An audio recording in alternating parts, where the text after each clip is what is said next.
Hello there, you beautiful people. My name is Willow, and welcome back to Supreme Commander Forged Alliance Forever. You remember a few casts ago whenever I said something big is gonna happen? Something big is coming? That's this. We are in a Step-Stool ladder match, and today we're going to be watching two low-rated players on the ladder play it out, have a fun match, and I can't wait to show it to you. So let's go ahead and get into introducing our players with the red team at the top and the blue team at the bottom. Let's go ahead and look at our player one, which is a red Seraphim going first land by the name of Sub-Q. Meanwhile, down in the bottom left, or just bottom right, I guess, the bottom side of the map, we have a blue UEF going by the name of Hawk289 going first air. So we're going to be seeing some early bomber play. This game is going to be a long one. If this was on Guile's channel, it'd be called an epic. But I don't use Guile's branding, so who cares? Either way, strap in, grab some popcorn. Just enjoy yourself. You're going to need a drink. You're going to be thirsty by the end of this because it's got some action-packed flavor for you today. And I am super excited to be bringing it to you, my audience. But yes, we have to see what these players are going to be doing. We do, of course, this is ladder, so we don't get the rating quality. One player is, of course, above the entire 1,000 or below limit. But fuck it, I don't care about that. I'm going to consider low level anything under 1,200 at this point. But yes, we have a Step-Stool ladder. It's going to be fun. And we do have an early Selin out from Sub-Q. We'll have to keep an eye on that air factory just to see what's going to come out early. It does look like a Scorcher Bomber is coming out. Of course, that's really the only option unless you're just going to go for anti-spam early, which seems like a bad idea. So yeah, let's go ahead and switch to the cinematic view because this is going to be the most interesting thing on the map for a little while. Let's do this, and we're going to keep the HUD on so we can look at the minimap, but we will be tracking what this bomber does and doesn't do. We're going to keep the information about it in the bottom left-hand corner for you all, and let's see exactly how much work this bomber can get done. We've seen early bombers get shot down with micro mismanagement and not be able to kill anything. We're going to get at least one engineer from that look. Let's see if he can pick off any more engineers with this. We have a large build queue out from one of those engineers. Would really suck to lose that, have to re-queue everything. The engineer does go down. That's two engineers. Let's see if he can get a third. We can see on the mini-map the Scorcher is currently flying over another engineer. No dodges coming out from Sub-Q. In case you didn't know, if you know a bomber is about to hit an engineer, give it a move order to the opposite direction or to just another direction, and it generally will dodge it. Another engineer going down. That is 3 kills. Well, actually, I counted 4. The game says 3, I say 4. Maybe I'm wrong on that. Double check me, somebody. Meanwhile, another engineer going down, so that's the 4th engineer. And, well, according to the game, I'm going to listen to the game. I think the game is smarter than me, honestly. So we're going to say 4 engineers. Are we going to get another engineer out anytime soon? We do have the comm of Sub-Q over there doing work and their stuff. Those bombs flew over the plane for a second. I don't know how that quite worked, but it is going to try and bomb this mass extractor to its inevitable doom, and if that does happen, it will be unfortunate because there's no engineer out here to replace that, and that's a dead mass extractor. 5 kills on this early bomber. Give this man a medal. Look at this Scorcher in all of its glory. It's now going to go bomb another mass extractor. Oh my word, getting so many kills, getting so much value out of this early bomber. This was a great play. 295 mass killed and massive amounts of build time reduced to waste, just absolutely destroying the early game queues out from Sub-Q. Sub-Q, you need to work on your early air defense. I think the bomber is going to survive this because it has veterancy. Oh, the bomber could turn around and kill the anti-air if it felt like it at this point. It's still a one-shot. Is that what it's going to do? We'll have to keep an eye on it. This entire early game is just me watching one bomber, but who cares? As you can see on the minimap, it's just a couple of Selins doing their thing. We do have a Mech Marine out on the field now, but we have to see the legacy of this amazing bomber, this Scorcher that is just scorching the ground upon Sub-Q's economy. Or the ground that Sub-Q's economy is on, and it's going to get yet another kill. 2-vet bomber with 7 kills, entirely earning the lunch break it's taking right now, where it lands on the ground and no longer does work. Meanwhile, we can go ahead and check on how these players are expanding. Of course, Sub-Q massively disadvantaged in the expansion game right now, not doing quite so well. As we look at the reclaim, it's 340 from Hawk to 0. Oh, now 5 from Sub-Q. Meanwhile, if we look at the overall economies, we can see Hawk is at 27 mass a second versus 19 out of Sub-Q. That early bomber putting in tons of work for Hawk289. Now we just need to see if Hawk289 can manage to capitalize on this and keep his enemy from doing well.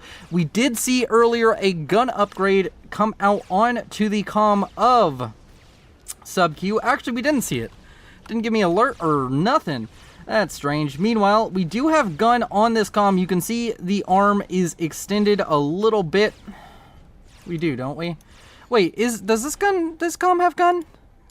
No, it doesn't. I'm just an idiot. We do have the comm of Sub-Q trying to come up here and harass Hawk, but just manages to put about 1,200 damage into that factory and doesn't manage to kill it off at all. We do have a drop over here trying to grab this expansion as of right now. It's going to be a drop of, just an engineer. That means that this Celine could go off of the entire stealth. Wait, is this Celine stopping the expansion? Oh my god, is this the first mechs it has queued? No, it's not. Oh no, this Celine's gonna stop any kind of expansion. Oh, that's so funny. Celine for the win. Oh my word. Meanwhile, we do have this expansion happening. We can see these Celines are going to be causing issues until Hawk decides to come up with a solution to that. Meanwhile, we do have some Thumbs and Strikers in the middle going to be engaging each other. The bomber, the hero bomber, is still alive, just going to be taking a extended coffee break, taking a nap. We do have gun speed and range on the way now for the comm. I don't know why the comm having its normal long arm made me think it had the gun upgrade. We can see the comm of, Hawk over here just standing there menacingly looking at the comm of Sub-Q, not quite pushing up. Now it's going to push up and going to try and put some pressure on the comm getting the upgrade. I don't know if Hawk even knew the comm was there. I don't know if that was in vision range, but now that it is, we can see that these two comms are going to be firing at each other. The upgrade is currently paused. It gets canceled so that way Sub-Q can move, going to be canceling that upgrade pretty effectively. And the bomber did die. We heard it drop a bomb, but it flew over too much AA. It flew too close to the sun and lost its wings. The tail of Icarus over here with that bomber. The bomber's name was Icarus. It got very close to becoming godly, but it could not survive the entire match. If it did, that would officially be the best bomber in all of FA. And yep, that is what we're looking at. This Celine still here, still causing issues. This Celine also stopping upgrades, or stopping mechs builds. And we can see that the game has relatively stabilized. We did have a run by over here from Hawk289, getting all of the harassment in from the early T1 bomber all the way to just getting some strikers in behind the opponent. Hawk is putting on a showcase right now and making Sub-Q look like they're in a desperation play. This gun speed and range is going to be exceptionally important, needs to be focusing that quite hard, because you can't be throwing all this resource and time into this and not be getting a good push down. Meanwhile, we do still have this transport out here, still going to be trying to expand to various areas. This one looking like it's going to drop engineers in many places near the enemy base. We do even have a drop into the enemy's kind of like pond over here. We didn't really look at the map. Not much reclaim has happened this game, about 2,000 total, so I'm guessing that the map started with somewhere around 14,000 mass and it's spread out around all of these cliff faces. And we can see that this engineer is going to be able to be dropped over here. We could possibly see some weird naval shenanigans going on over here if this is not shut down, or we could possibly just see it go. No, it does look like this would be a naval play, doesn't it? I think it's going to be a naval play. We are going to see some sneaky shenanigans out from Hawk289, and that is appropriate after the early game that we just watched. We do have engineers still assisting this upgrade that's going on to the comm of Sub-Q, but they get paused every so often. It does look like Sub-Q is not quite able to afford this, going to be pausing whenever there's no energy left, and that is a pretty decent strategy. I would like to see a more focus on getting some units out to the flank. We do have a lot of units here in the middle out from Sub-Q, and that could be very good for once this gun upgrade's done, can push quite hard. Going to have to deal with a PD that has been built by Hawk. We do have a T2 land HQ being built exceptionally far forward. This is a very risky play, especially if you do not build one. Oh wait, no, you built 2 HQs, Hawk. I mean, okay, I will give you this. If this upgrade started before the other HQ finished, fine. I guess that's okay. But in general, you want 1 HQ. It's the most efficient. If you build multiple, you don't get any more build power. It costs more, and the only thing is that that factory will never have to worry about losing its tech. But building 2 like this, I don't know if it's super effective. You could have just upgraded this one after the fact. But then again, maybe he knows about the gun upgrade going onto this comm and just really wants, or knows that there is an upgrade going onto the comm. If you look really close, you can see which upgrade's going by which area is most lit up, and you can see it's the right arm, so you know it's not going to be a Tech 2 upgrade. It's going to be gun, or there's a couple other options. I don't remember what they are. Meanwhile, we have another bomber out. I doubt it will be anywhere near as effective as the other one, and this area is being claimed by not by Sub-Q, by Hawk289. And on this western flank, we can see that this area has been cleared up mainly by these Thoms, but there is still one striker over here harassing this other expansion. And over to the east, we can see there is no hope in any world of getting any of this, as there is still a strong line of T1 units out from Hawk, stopping any kind of expansion to the east for Sub-Q. The gun upgrade is done, and he is pushing forward with it. We have some interesting templates using walls to protect triads and a shield coming up, but Sub-Q is pushing quite hard. We do see some T2 land units coming out of these factories now, which could cause massive issue for Sub-Q, but Sub-Q is going straight on for the full-on attack. Does have energy storage, so can overcharge, and we're seeing overcharge being thrown out liberally towards these units. Is Sub-Q using automatic overcharge? I cannot check that. That is not an option for me to check. This gun upgrade giving a huge advantage. We are seeing some bombers come out to try and deal with this as well. And we can also see a rather amazing death of a T2 HQ, and the comm of Hawk does manage to make it into the water, is safe, but now Sub-Q has free reign to go straight into the main base of Hawk. Maybe Hawk's hard-fought harassment is not going to work out for him the way he expected, because now it does look like his main base is under massive threat. We do have a triad coming online with its auxiliary walls, which I don't believe protect it very much. In case you didn't know, units generally fire towards the exact center of a unit. And since the triad is taller, these walls will not be blocking much. They may block some shots from these Thoms, which are very low to the ground, but still. We also have bombers out trying to clear up all of the spam around Sub-Q's comm. Sub-Q sending the comm back, trying to keep Hawk from coming in with the comm, his own comm, to give any support in the defense of this push.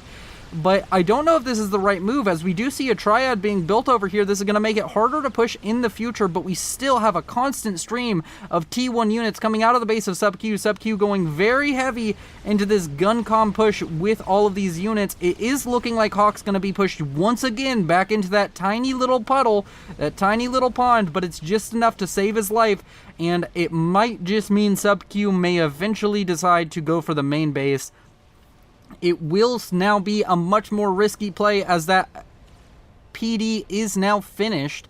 And of course, we will be seeing Sub-Q come in with the gun upgraded comm, going to be getting a lot of kills onto that comm, causing a lot of damage for his opponent. But we will have to be extra vigilant to see exactly how everything's going on.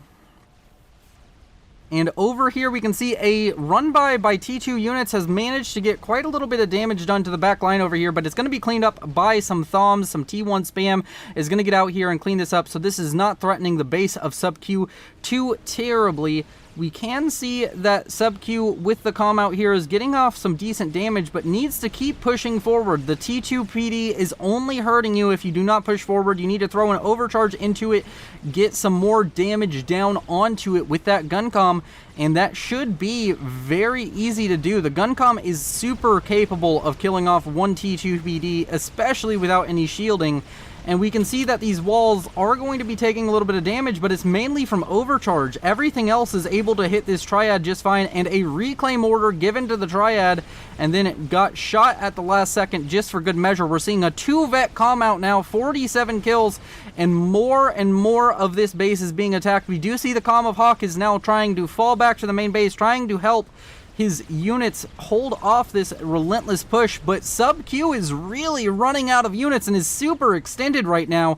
Doesn't have any support. There is support on the way, but it has to go through the comm of Hawk, and Hawk's comm is at 1 vet. He's gonna be able to get a 2nd vet possibly if all of this just continues to run straight towards him, and it's coming in single file. That's perfect situation for the Hawk's comm to just constantly kill this stuff off.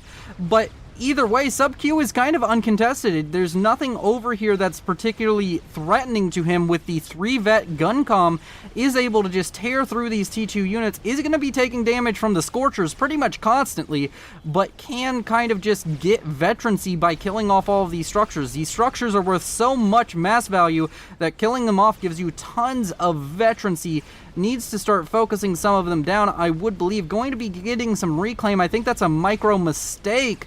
Sitting at now 10,000 HP, dropping into yellow health. Meanwhile, Hawk's comm has just continued to fall back and shoot things. Almost died to that spam though, sitting at 1900 HP.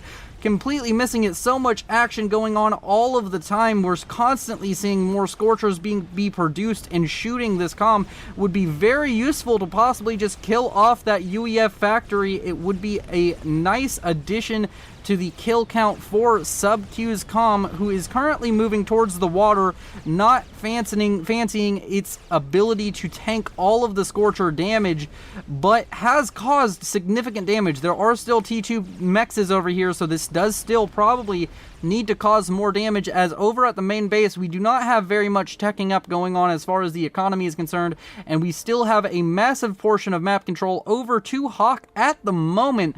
But Hawk is over here just getting some reclaim, going to be scooping it up and throwing it into more units to throw at this commander that's causing him so much issue. Meanwhile, in the top right hand corner we have a naval factory upgrading to T2. We could see governor class cruisers, and there's no way. Oh Jesus, I clicked off the game. I'm sorry, Forged Alliance Forever. I don't mean to hurt you this way, but either way, we do see these factories over here. There's no T2 factory. There's no way to get up any kind of tactical missile defense in this area anytime soon. So if we see governors, that could be absolutely horrible. Meanwhile, the comm of Sub-Q is getting 28 HP a second. We have a naval factory queued up for Hawk, going to possibly try and get out some submarines to keep Sub-Q out of the water. But Sub-Q decides to get out of the water himself, is going to throw an overcharge into that factory and kill it off immediately. About to hit the next rank of veterancy, kills off a tank and hits it. Now at 4 veterancy and 34 health a second. Gonna be a very, very tanky comm, very difficult to deal with. Meanwhile, over here we do see that this area has not really been rebuilt at all. It's just constant unit production. No signs of producing any kind of engineers to rebuild as of now. And that might be for the best, as another wave of T1 units is now coming out of Sub-Q to attack. But these bombers are out now and going to be trying to cause massive issue. But now there are interceptors out for Sub-Q, and the interceptors for Hawk are just sitting on the ground. They're not going to be protecting these bombers. Meanwhile, the comm of Sub-Q is back into the base, back to cause more trouble.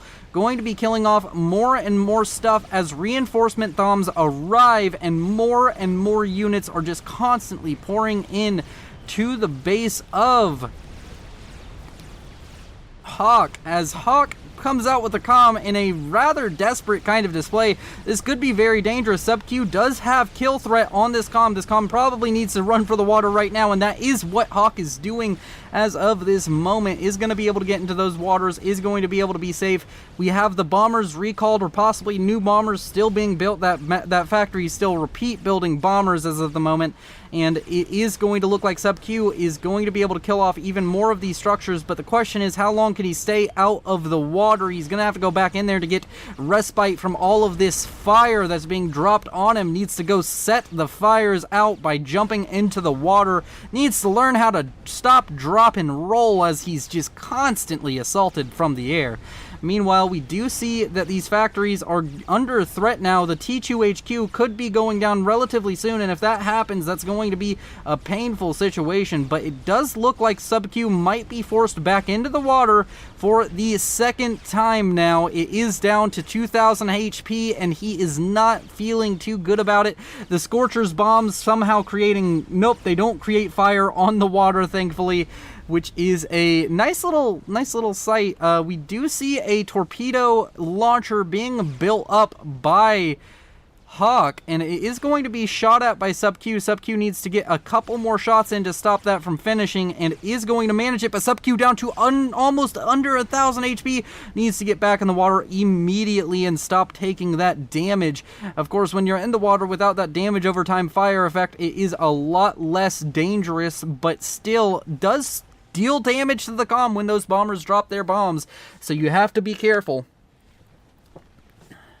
Meanwhile, in the middle, we have another wave of Thoms grouping up to cause issues, but we have a run-by in the back of the base of Sub-Q. Losing that air factory is brutal. Not going to have any more interceptors. No chance of killing off this bomber threat that's been causing his comm to be forced into the water time and time again. And now we have a Governor-class cruiser finishing. It does look like Hawk has a steady handle on this game as of this moment.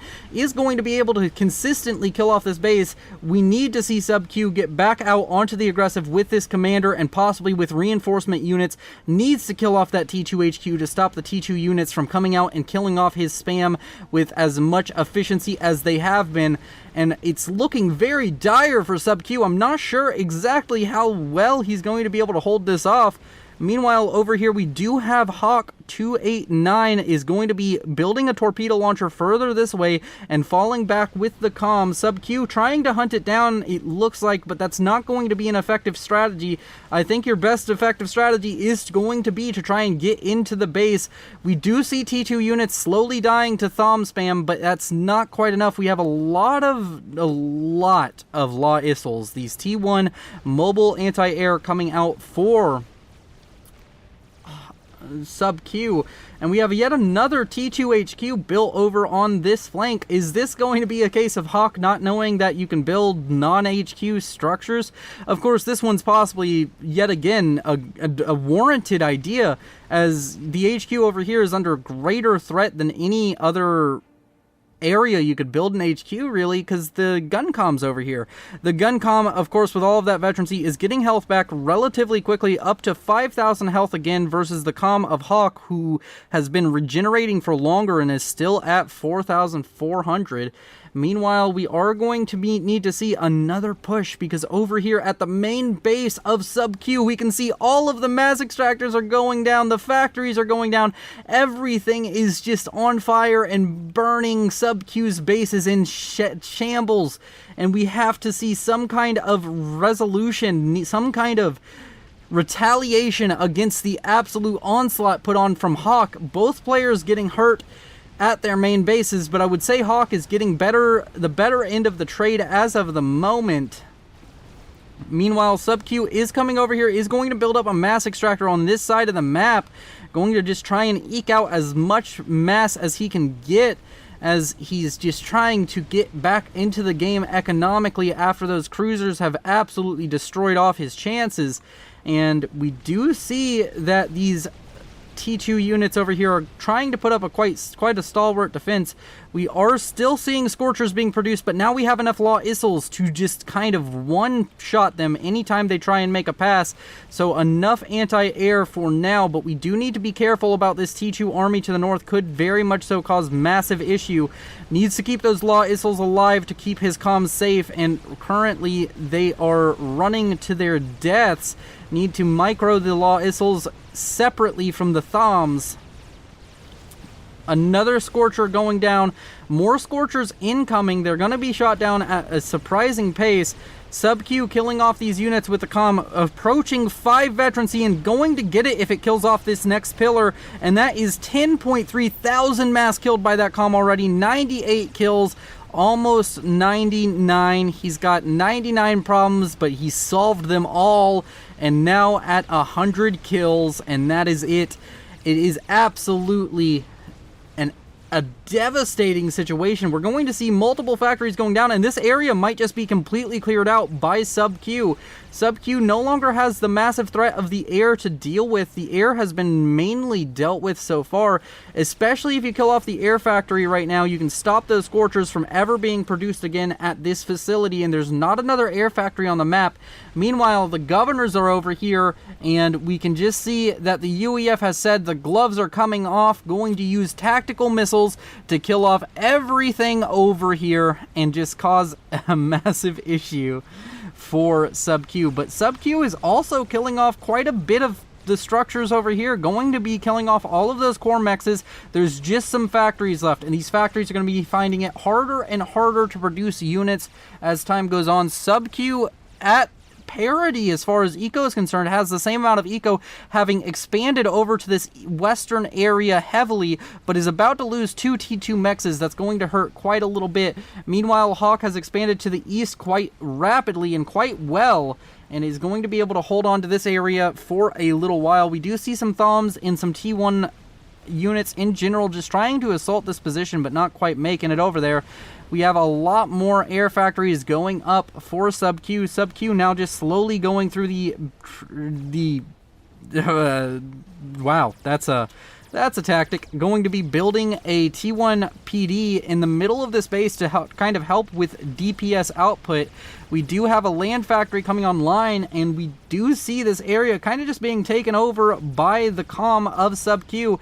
All of these, well, no, just one of these factories has just completely stopped production. We do have another Scorcher on the way from this factory, but the factory is going to die before the Scorcher's out, so we're not going to be seeing any more Scorchers coming out to try and deal with this, and this base is pretty much forfeit. It's just going to slowly die. We do have left drone on the way for the comm of Hawk, which could possibly be useful, but I'm not sure what his strategy with that is. I'm going to take a drink really quick, as it's been non-stop action and talking for a bit.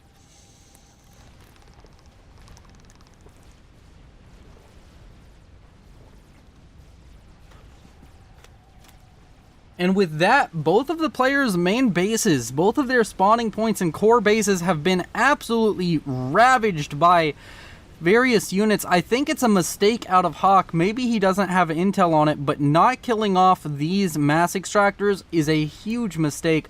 Needs to move the cruisers in a little bit closer to get vision on that so you can kill off those 2 T2 mass extractors. Those are giving a huge boon over to Sub-Q, who is currently kind of idle in the base, but is going to slowly kill off all of these power generators and everything over here out from Hawk.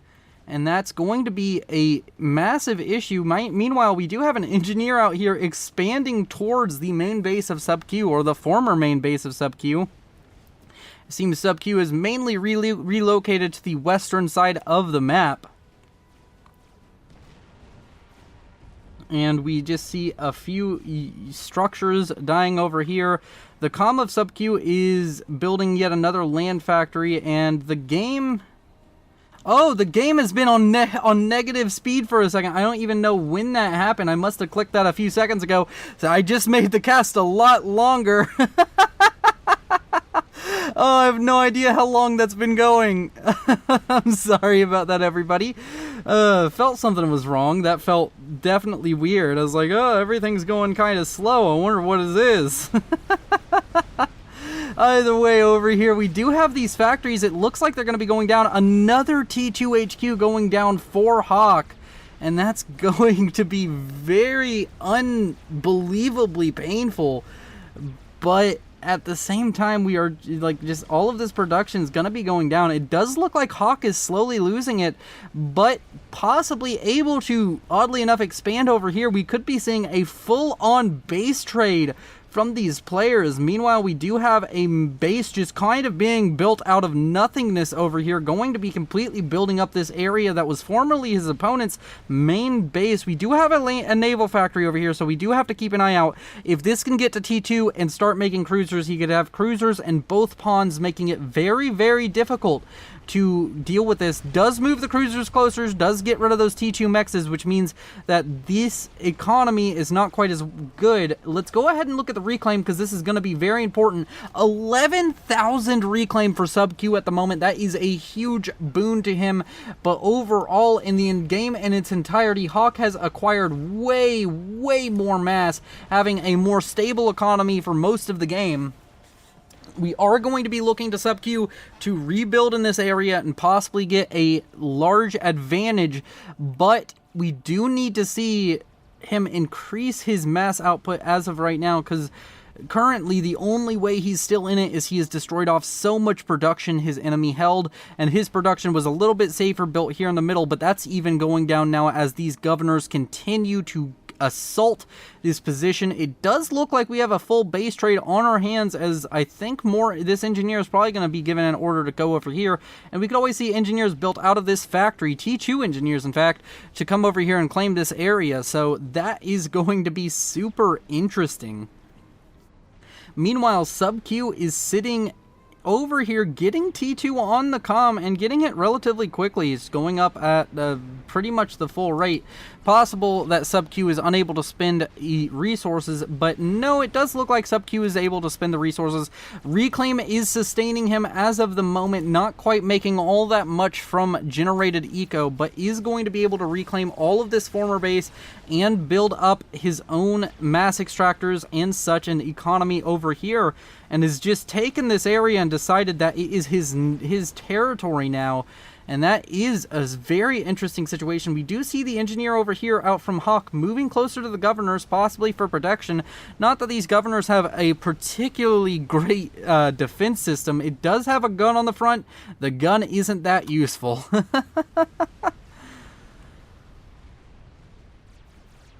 T2 on the way, another about 14-15 seconds, it's going to be finished, so T2 is going to be on that comm momentarily, possibly going to be looking into building just a straight up T2 mass extractor, but I'm not entirely sure. We do have T1 mass extractors going up as we speak, and we also have all of these kind of lingering structures, these power generators, that have to be killed off. And now with that, the map has just completely changed states.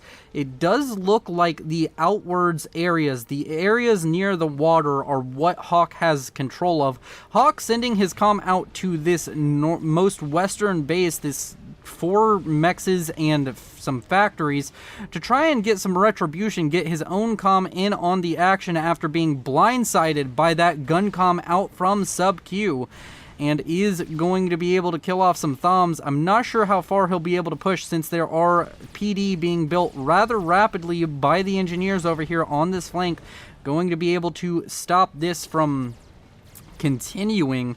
Possibly, if he can hold on to this area, that is going to be a huge boon to both his unit production and economy, as most of his economy is now down here at the southern end of the map. Meanwhile, we do see a big push over here for this kind of little production area that was built up by Hawk earlier, and Hawk needs to get more production facilities online, is going to be building some more with this T2 engineer, going to be rebuilding the ones that were built up over here, going to be getting that area reclaimed for his own self.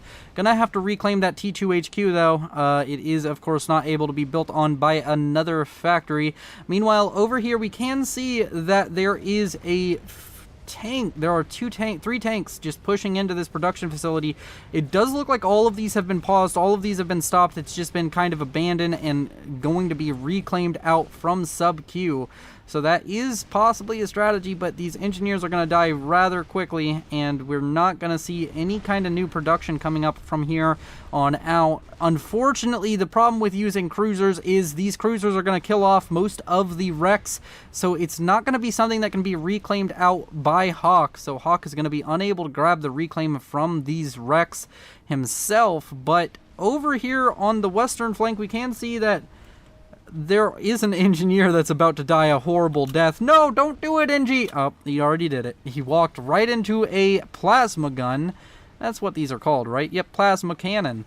And meanwhile, over here on the western flank, we do see some more concerted pushes with units towards this base, but this base is quite well defended now with this PD and is constantly producing more T1 units.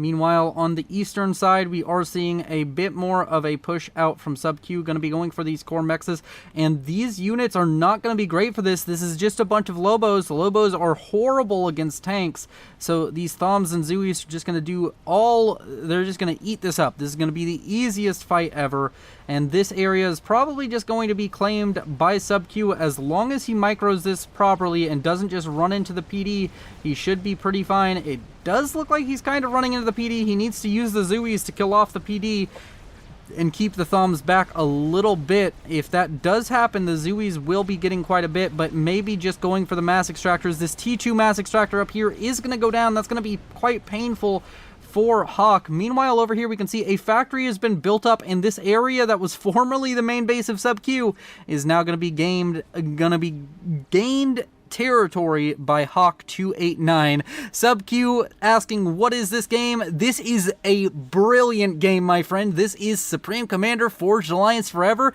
and you just had yourself a base trade.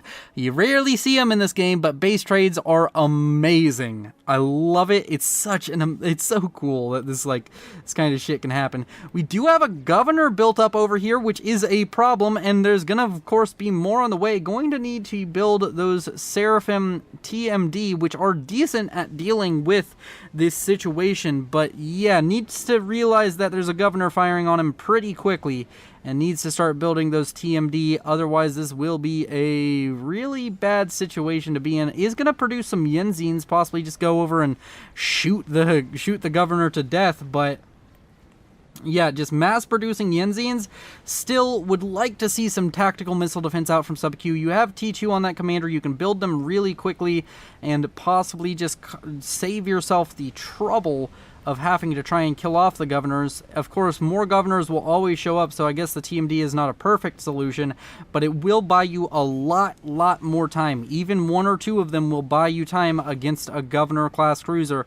Meanwhile, we do see a few Yenzines finally reaching the cruisers, and there's not really much to deal with. It needs to build a frigate.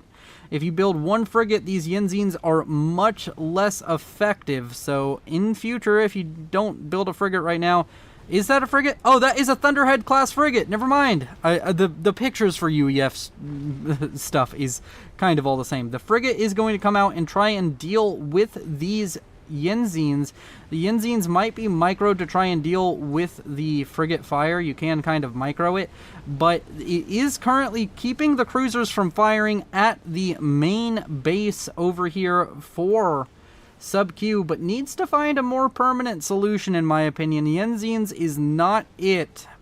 But we do have a large push of T1 units coming towards the base. There is a nice group of of Thoms over here. A nice brick of Thoms over here doing this. We do have an engineer out from Hawk just kind of chilling next to enemy mass extractors. Capture or reclaim them would be the best thing, and it is looking like it's going to be a reclaim order, and then you can build your own, and that would be a fine strategy. We do see some pillar heavy tanks out over here. Those are remnants from the earlier T2 factories. We don't have any T2 factories currently building, and over here we can see some more production facilities for Hawk going to be going down to some Thoms.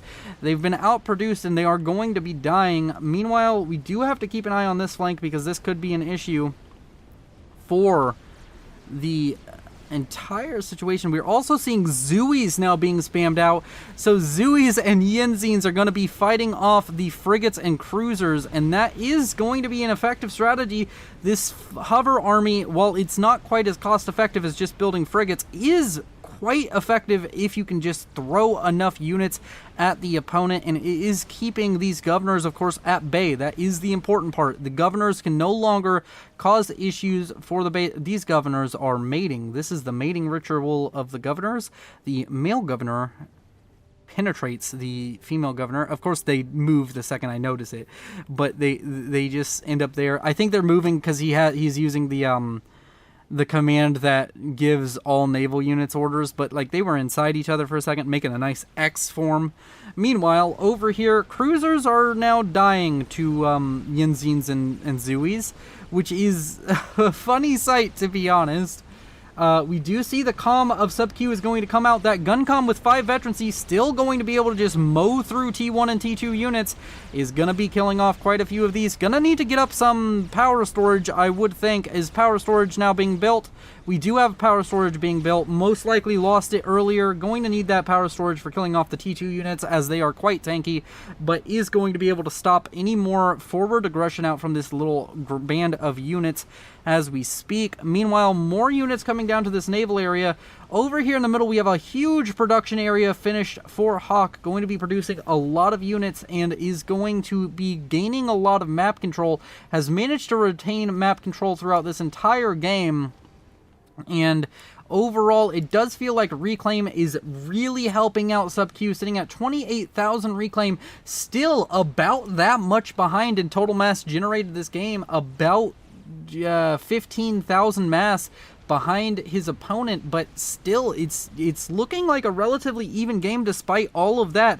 The only advantage that Hawk currently has is the fact that this pond is a sore spot out for Sub-Q. If this dies off, Sub-Q is going to be able to grab up all of the area around here, grab a few more mexes, and be able to produce quite a little bit, but does have a lot of production facilities, has a relatively well-defended main base. We are seeing a lot of T1 units now streaming down towards the main base, or possibly to the western production facility out from Sub-Q, which is constantly producing units. We do have a T2 land HQ built over here, or possibly, no, that's a T2 land factory, it's not an HQ, that's going to be producing Ilshavas, which is going to make this position a lot harder to assault without T2 units, and we don't see a T2 HQ out quite yet for Hawk. Hawk no longer has the land tech advantage, has lost it through losing 4 or 5 HQs throughout the course of this game. Meanwhile, over here, Hawk is going to be taking himself, he's just sitting in the Navy. I don't know why I brought up that Hawk is over there. Hawk is sitting in the Navy, gonna be coming out of the water to shoot at some Zooies, but the Zooies are gonna be killed off by cruisers, so you know, just normal things. Meanwhile, this large push is coming in towards the base over here. It's relatively well defended, but there's a lot of Lobos, there's a lot of tanks, and we are going to be seeing some Ilshavas come out. The Ilshavas are going to be critical. They need to be well microed. They need to not die in a stupid way, but if you get out a few of these, you will be able to hold out against the enemy. Meanwhile, over here, we're seeing more Thunderhead-class frigates dying, and even more Zooies dying to the absolute spam of Zooies. Just so much fire going in and out of this area at any given time.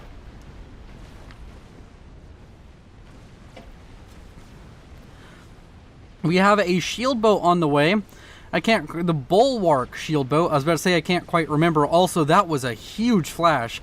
Did you all see that? Like, whenever I zoomed in, that made me jump whenever that shield got hit the second I moved in. I've turned bloom rendering back on. I thought that was originally an issue causing another issue with the replays. It doesn't cause an issue. I don't know if it's better or worse, but I do think it makes the explosions a lot prettier, so we'll keep it on for now, and if it bothers you all, let me know in the comments. I will turn it back off. For now, we are seeing a bunch of Lobos reaching the base, and it does look like the HQ does go down to the Lobo spam, but there were enough Ilshavas produced that you can just rebuild that, or possibly it's going down to the cruisers. I'm not quite sure what killed off that HQ. I'm guessing it was Lobos. I wasn't paying too close attention to it, but we do have a ton of Zooies, and this naval production area is now at risk, not quite able to produce enough units to save it. And it does look like Hawk is currently abandoning the position, moving the comm out of the water, moving away from that position as of the moment. And maybe Hawk needs to try and make his way all the way back up here to this area where he has a stable production facility and has basically just rebuilt his main base over here, the power template and all. Templating lines of power with like an energy storage a few blocks away. That's funny to me. I don't know why, but it is getting a bunch of power built up over there. We have a lot of production now out from Hawk once again, and Hawk once again now at the economic lead and has maintained an economic lead for most of this game. The naval factory has gone down, does need to hunt down the last cruiser, and Hawk needs to continue to move. It is a very precarious and dangerous situation out for Hawk now. Hawk is now kind of in the situation of he needs to get back to his main base over here, but he also needs to not die to the fact that there's a bunch of enemies in between him and it. It's kind of like a dropped behind enemy lines or like a Saving Private Ryan kind of situation. I don't actually know. I haven't seen Saving Private Ryan. I know I should. I really want to, but I never have owned the movie, and I don't have any streaming services, so I don't even know if it's on a streaming service. I'm sure it is. I don't know which one. But also, we have a huge land force over here. It is mostly Zooies, but this force is threatening. The few Yenzines, a bunch of Zooies, you can just start sending this straight towards the enemy position, and it's going to be a lot of units to deal with. I would like to see production switch over to, and it is switching over to, Thoms and Ilshevas. It's going to be a very powerful combination, going to be able to just run at enemies with that. I do love that the Aeon and the Seraphim did not fuck around with the range bots. Instead, just gonna go for the Ilshevas, gonna go for the Obsidians and Blazes and such. Go for the simple shit, you know? Just have simple units that you can throw at the enemy without micro, and you will do fine. With micro, you will do better than fine. But this production facility is gonna go down because these units have moved out. No, don't bring the units back at this point. They will not save it. This area is probably just dead as Hawk assaults with the mass of T1 units. A bunch of Lobos in this. This area is dead. These units just need to avoid this for now. And honestly, I just push these units towards the main base. If this were me, I'd just say this area is dead and I'm not going to save it. There's no way you save all of this. Even if you save a couple of factories, it's going to be very hard to rebuild it. You need to just start doing damage. You need to get on the aggressive right now if you are sub-Q. Sub-Q has not been on the aggressive footing in a very long time, has been constantly on the defense with dealing with the naval units over here to dealing with constant attacks now out from these production facilities from Hawk. Needs to get on the aggressive side, needs to start taking territory away from Hawk, stopping all of these units from just pouring out. And I think Hawk just doesn't understand that you don't need to build HQs, because there's two land HQs built right next to each other, which is just a net loss of resources. It's a waste of resources and entirely inefficient to do. But, you know, it is a choice. You can do it. Meanwhile, over here, it does look like Sub-Q is going to be able to take over this kind of little expansion area that's really close to the production facility of Hawk, which that is probably a good idea. Meanwhile, the comm of Hawk is under a huge threat of Thoms. I mean, admittedly, yes, Hawk did get a lot of work done over here, and moving these units back does kind of save a few factories. But rebuilding this is going to be extremely difficult. It's very disconnected from the rest of your bases and the rest of your production, so this is going to be very abusable. Hawk's comm, though, taking a lot of damage and falling quite low on hit points, down into the yellow, down to 5,000 HP and falling. Needs to get out of this situation or have some kind of support. We do have units coming up, so as long as he can just survive for a little bit longer, he'll be fine, but he's losing health points. He's on a slim fast diet. Oh my word, he's losing so much health, down to 2,500 HP, and is going to get some reinforcements out now. The overcharges saving his life there, as he's now hitting 3 vet and needs to just get back to his base, get safe. We do have a ton of units just running up the middle towards the main base now of Hawk after this magnificent base trade that did manage to happen. Oh my word, you rarely see base trades in this game. Most of the time, people will just die before a base trade happens, but when it does happen, it is something magical, isn't it? Literally, just think, like, what, like 30 minutes ago, this area was held by Sub Q, and this area was held by Hawk. Just fucking crazy to think about how much the game has changed since we started. It's nuts. This game is so great. Meanwhile, we have a huge battle out now from Sub Q and Hawk's forces.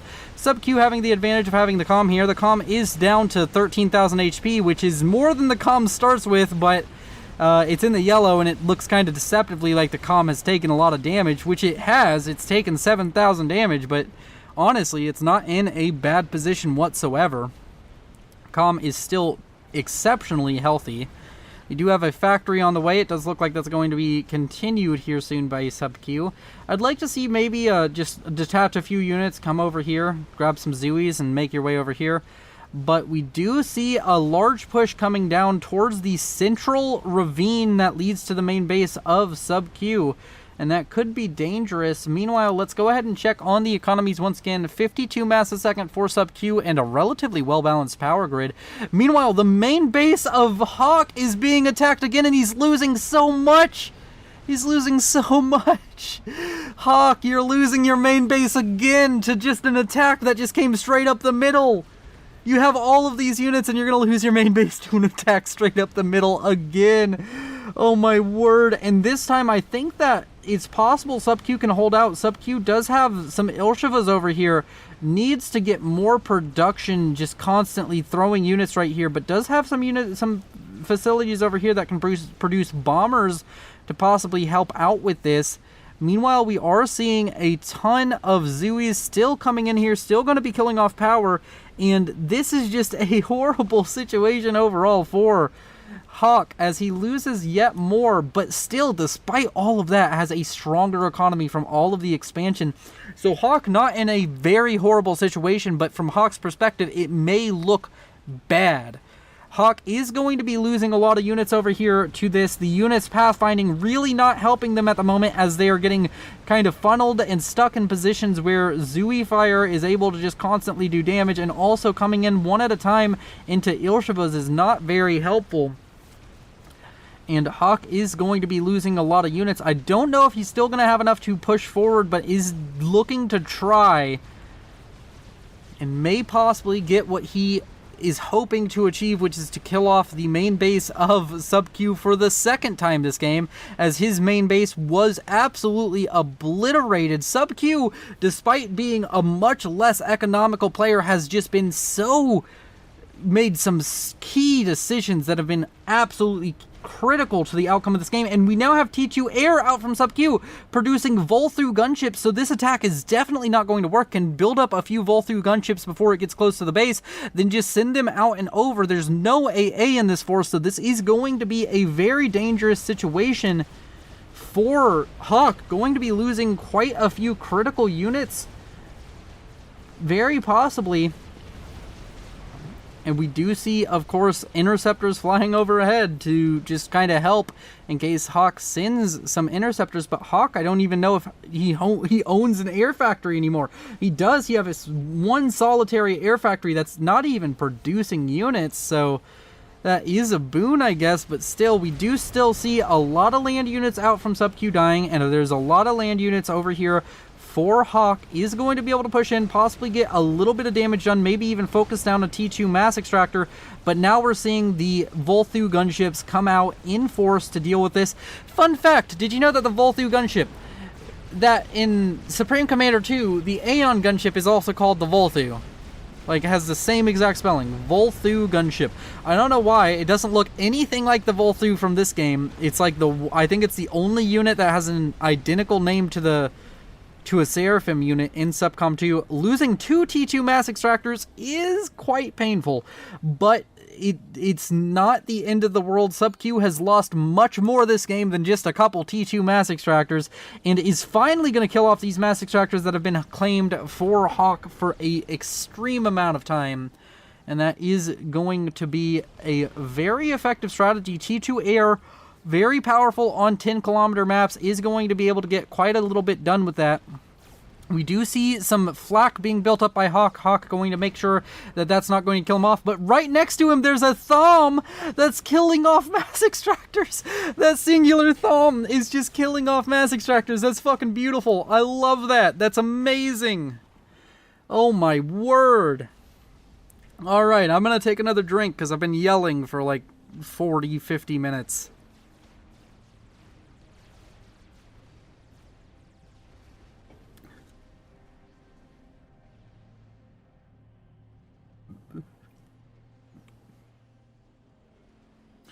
All right. My throat's kind of killing me at the moment. I think I'm yelling my throat away. I just stopped recording Battletech. By the way, if you're watching this and you've watched this far and you really like my content and you think I have a really fun personality, please go check out possibly my Fallout 4, actually my Fallout 4 modded Fallout 4 survival playthrough. I will admit the early parts of it, my first videos, kind of sucked, kind of bad. Editing was bad, everything was bad. But if you want to check out a series upcoming that's going to be coming to the channel very soon, I would really appreciate it if you checked out my Battletech series. Like, it's coming to the channel. I'm really happy with the first recording session. I recorded a few episodes of it, and they are going to be very fun. I had a lot of fun recording them. It was pretty much high energy the entire time. So yeah, if you enjoy my personality, maybe give my other content a chance. I'm stuttering.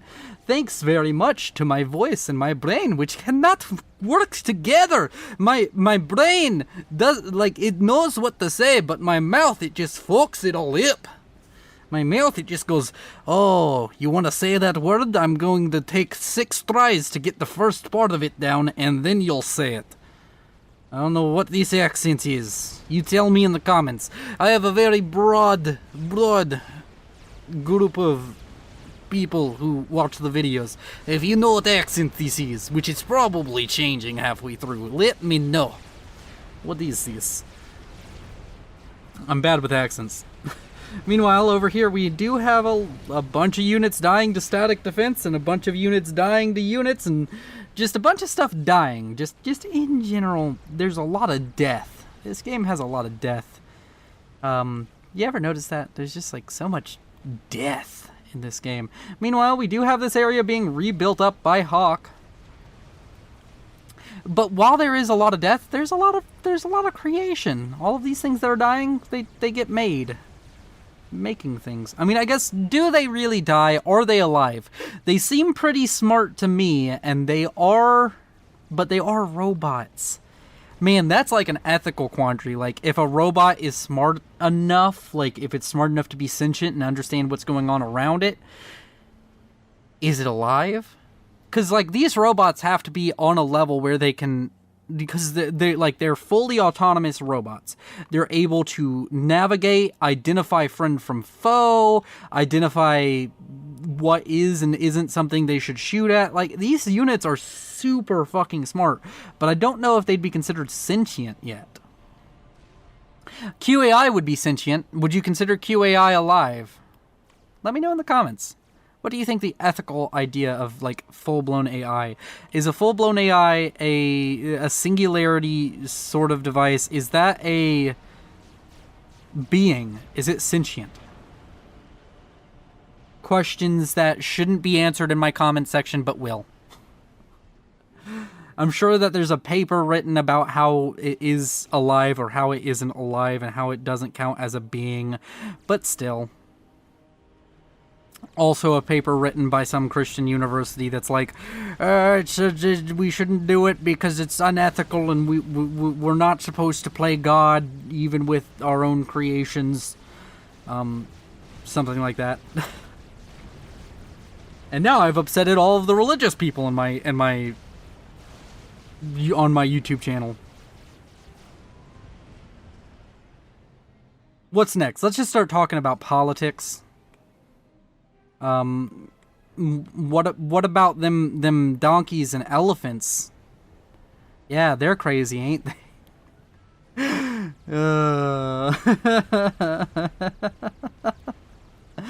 Oh, Jesus.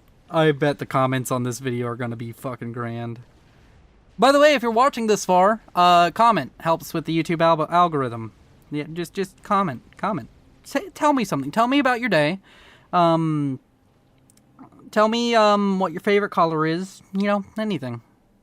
I'll respond to every single comment on this video. Actually, I won't, because what if this video gets like 10,000 views and there's like 5,000 comments? I don't have that much time, and I'm bad at reading, as we have all seen. But as I'll respond to the comments over the first couple of days, probably. This video isn't going to get 10,000 views either, but I'm not going to make a promise that I can't keep. I'll respond to a lot of comments, I'll say it that way. Meanwhile, we do have a bomber, another Scorcher, and it's got 3 kills. The Scorchers have been the absolute best unit for Hawk this game, other than maybe Governor Cruisers, because this Governor Cruiser is currently sitting on, let's see, this one has 48 kills and almost 5,000 mass kills. This has 60 kills and 7.4, almost 7.5 thousand mass killed. So those cruisers have been very effective. Meanwhile, we have the comm of Sub-Q and a bunch of Ilshivas and some Thoms pushing out towards this eastern base, which was killed off earlier. Meanwhile, Volthu is still roaming around the map, just causing a lot of death and destruction everywhere they go. We have a ton of units pushing in towards the forward base that was built up by Hawk. A lot of Ilshivas in this force, a lot of tanks going to be able to kill off this forward base, going to be able to kill off this mass. We do have a lot of engineers over here doing nothing. And, yeah, this is just going to be a dead forward base, triads, flak, everything going down. The comm of Hawk did evacuate in time, Hawk being able to survive all of these situations quite well. Both players really doing a good job of keeping their comms alive, knowing their comms limits, and running away at the right time. But eventually, one of these players is going to fuck it up. One of these players is going to stop surviving, because otherwise this replay file wouldn't exist. Because if the game was still going and they were still making the just perfect plays to never win but never lose, then, well, one, it'd probably be the longest FAF game ever, because this was played a few days ago. But, yeah, it's just amazing. We do have the units out from Sub-Q now moving towards the comm of Hawk. Hawk is going to keep running away, and we do have Scorcher bombers, which are a weak point for Sub-Q. Sub-Q has had quite the issue with dealing with these bombers over the course of this game, and it is going to look like, yet again, Hawk is going to lose structures in his main base to just random units running into it. Hawk does not have the best defensive situation of all time. Both of these players have vaults, but both of these players have put on a stunning show and have played absolutely amazing games so far. I appreciate both of these players so much. They've had an interesting game. They've both done interesting things in their own way. So I'm not here to criticize them, because they're doing better than I probably would. Meanwhile, this Ilshiva is going to die to the comm. Oh, come on, don't make me a liar. Nope, doesn't die to the comm. Oh, maybe it is? Maybe it is? I was expecting an overcharge, to be honest. Nope, no overcharge coming out. The Ilshiva may finally die to the comm at some point. Meanwhile, we have a lot of units streaming out of this area. This production area that's forward for Hawk, still getting a lot of mileage out of it, still getting a lot done. We do have a large push over to the far east that's going to be possibly going in for the main base, or even just trying to flank around to get Sub-Q caught out of position. Sub-Q having power issues, having massive power issues. It does look like Sub-Q possibly lost some power generators at some point. Is there something over here that may have killed those off? Do we have a tactical missile launcher anywhere? I'm not seeing it, so I don't know how those quite died. Maybe some kind of air raid? but still not doing quite so well on the power. Is building another power gen, so we'll be able to deal with that quite well. And then possibly some point defense going up, and that is still not enough. That extra power is not enough to sustain him, and that is going to be a very painful situation, but is going to have to slowly deal with it. Power stalling, of course, is just something that happens from time to time. We can't always be perfect. Meanwhile, over here we do have some defenses built up over here, and of course a constant stream of T2 and T1 units, but it still looks like Sub-Q is going to try and attack this. We of course have a no man's land built in between these two bases, both of them just deciding, yep, I'm not going to allow you to get to me, and you're not going to be able, and I'm not going to be able to get to you. Meanwhile, over on this eastern front, we can see that a bunch of Ilshivas have showed up, a whole bunch of T1 units for Sub-Q have showed up, and it does look like this is going to be defended relatively well, maybe losing a mass extractor or two, but there is an engineer, a few engineers over here, and it's not even looking like a mass extractor is going to go down as of this moment. And that is going to be a steady hold, a strong hold out from Sub-Q against Hawk's forces. Meanwhile, over here on the western flank, we have another assault out of... Wow, this is like 99% AA with like 3 Lobos. There's no way this works. If he just starts producing tanks right now, he survives this. If all of these factories just make tanks for a little bit, then he survives this. Because this is just AA. Like, all of it is AA. This is not a threatening force whatsoever to ground army. Oh my word, that's a lot of bombers. So many air factories and so many bombers being produced out now by Hawk. That's an interesting strategy. We do have a lot of interceptors still, but that's a huge amount of air production. Focusing heavy on the air, we don't see quite as much going on as far as, like, building up to possible T2 air, but still... a commendable effort.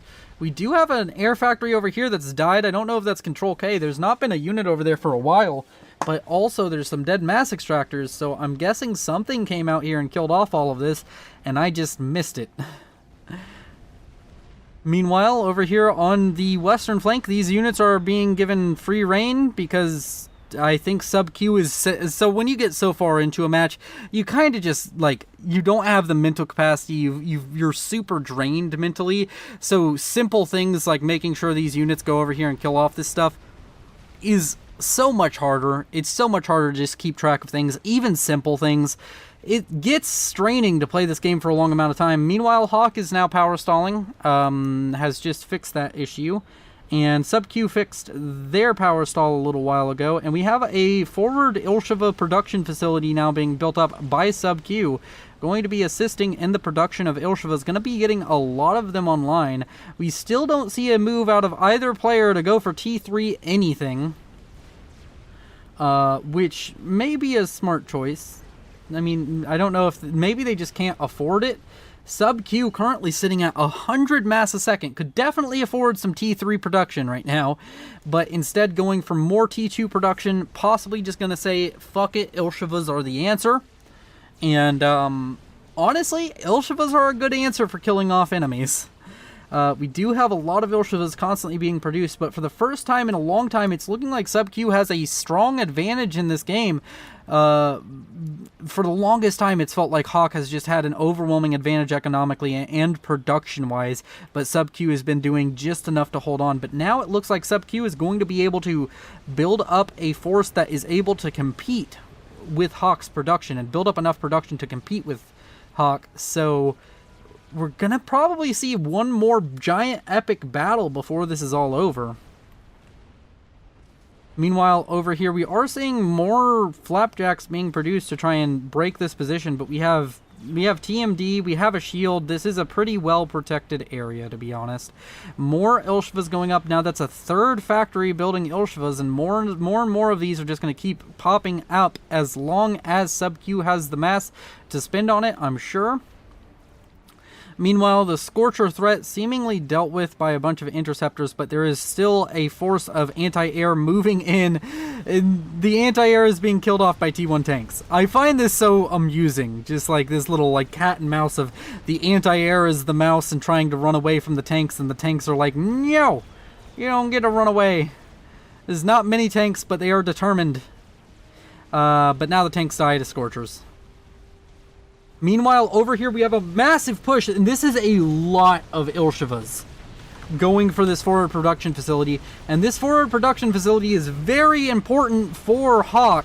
Hawk does not have the same level of production anywhere else on the map, and it's more well defended than anywhere else on the map as well. So if this goes down, it's going to be very painful. We even have the comm of Sub Q getting in for some action. We can see some massive amount of damage come out. It does look like all of the defenses are down except for a couple of triads at the front, but if he kills off these two T2 HQs and all of these factories, then this is going to be a very difficult situation for Hawk to recover from. Hawk does not have, as I said, this level of production anywhere else on the map. We can see over here you have a few factories, but not as many as were over here, and only one T2 HQ over here, so it's just a strong position that Sub Q is now in.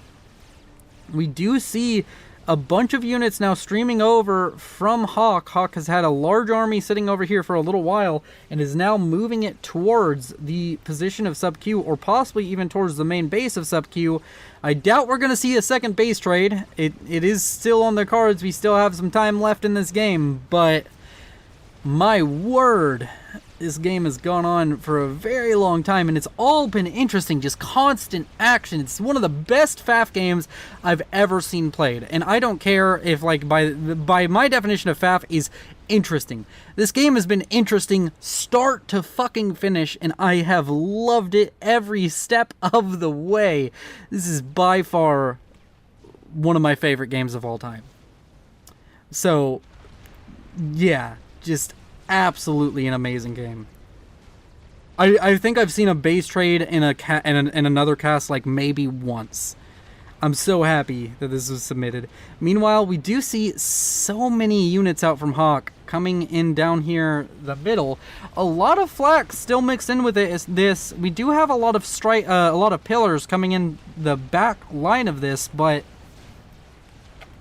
the question is, will they be able to hold? We have all of these factories have been upgraded to T2 now. Just constant Ilshiva production out from Sub Q. Sub Q has decided that he has one tool in his toolbox, and it is the Ilshiva.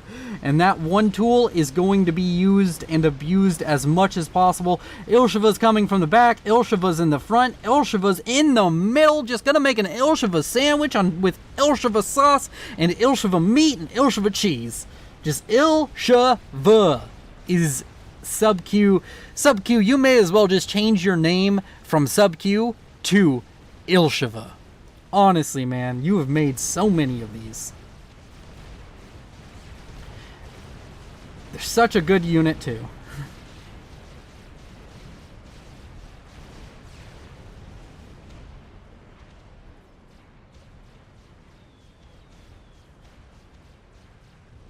Whew. Alright, meanwhile over here we do see a bunch of T1 units now out from the Hawk, also assaulting this secondary position.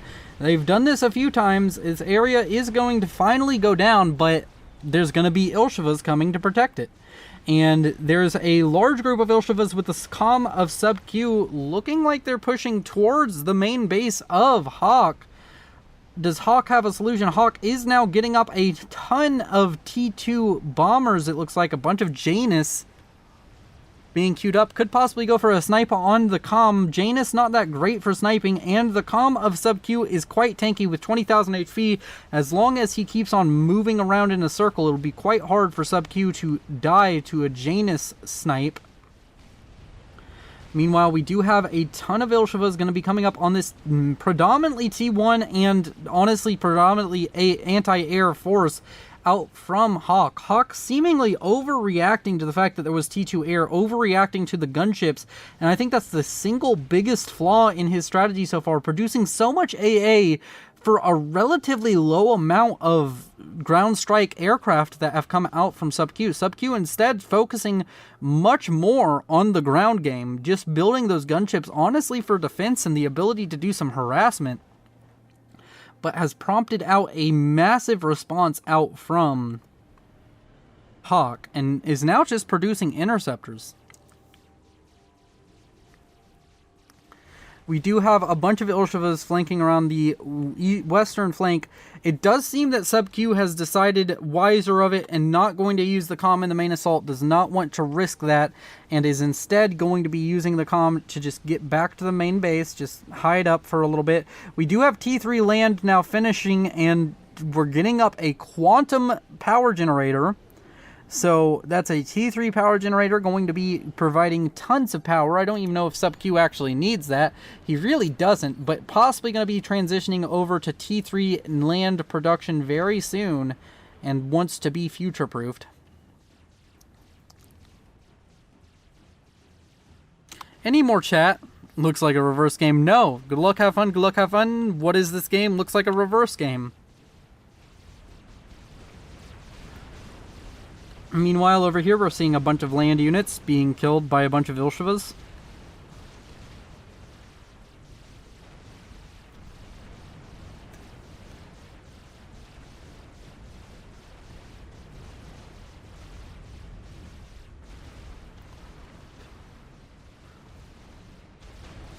Alright, here in the middle, we're seeing a lot of Janus come out, and the Janus are targeting the comm of Sub Q.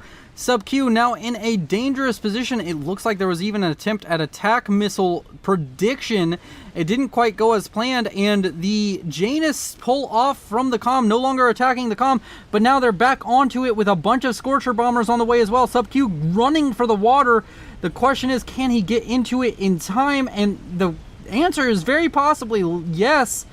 And now these Janus are going to need to transfer over and kill off the Ilshiva threat, because these Ilshivas will be making it to the base. Janus, extremely good at killing T1 or T2 land spam. Killing off these land spammed units is going to be extremely easy for these bombers, and there's just not enough anti-air to deal with it.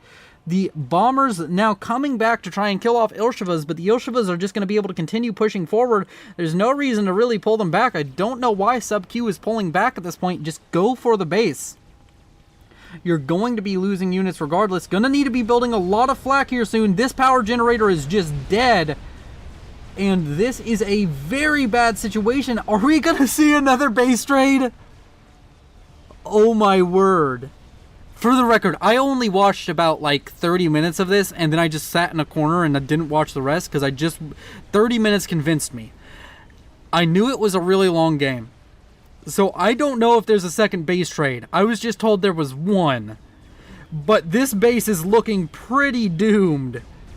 And oh my word, we do have some flak being produced. Okay, that might be enough. If you can produce some flak, you might have enough. I would like to see the Ilshivas go on the aggressive now. As you see, the Janus are now attacking the main base. You can go for the aggressive play with the Ilshivas instead of having them sit back, because you know you have the ground advantage. The Scorcher bombers, they're annoying, but they aren't going to kill things off quite as well. We do have a lot of Torp bombers. It looks like Hawk is completely committed to the idea of sniping off Sub Q, but you're going to need a lot of these Stork Torp bombers to kill off that comm. The flak are going to be able to ward off the Janus for now. The Janus are coming back towards the base. A large group of Ilshivas just sitting right here. It feels like a lot of this is not being microed, and I'm sure it's because there's a ton of micro being used right here. All of his APM is being used right here, and I can't blame Sub Q for that, but oh man, it feels so important to me right now to just get these Ilshivas moving. And yes, they are finally moving. It does look like all of the Ilshivas have been given orders to move towards the main base, and that might be it. I don't know if Hawk can hold off this Ilshiva push. We do, of course, have the comm still sitting here, going to be getting out of the water relatively soon. I think he may have seen the Storks, possibly not. Oh man, radar coverage is bad. Yeah, radar coverage is bad. Unless the radar was killed, but radar coverage, bad for Sub Q. Needs to possibly consider improving on that area of play, but still, these players, as I said, I'm not here to criticize them. I am so happy they had this game.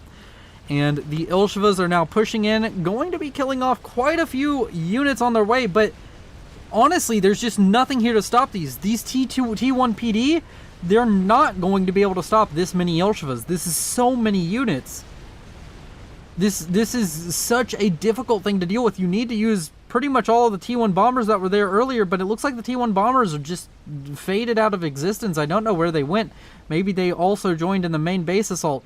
We do have a air factory built up by Sub-Q trying to get up, I guess, more interceptors to defend. But oh, there's all the T1 bombers. They were over here, and they're coming back to defend, but the comm of Hawk is now under threat. Can possibly just give the order to attack the comm at this point, and I think you would kill it off. And the power generator going to be targeted first, and now the comm of Hawk is being attacked down to 12,000, 11,000, 10,000, 9,000, 8,000, 7,000, 6,000. Oh god, that went down fast, and that is the death of Sub-Q.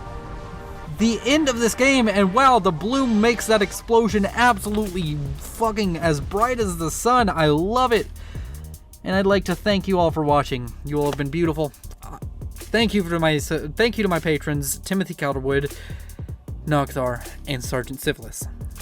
Thank you all for joining me. Like if you liked it, dislike if you didn't like it, subscribe if you want to see more, check out my Battletech playlist that's going to be going up soon, check out the Discord. I have a bunch of cool people in there and you can submit replays there, and I will see you in the next one. I love you all. Goodbye.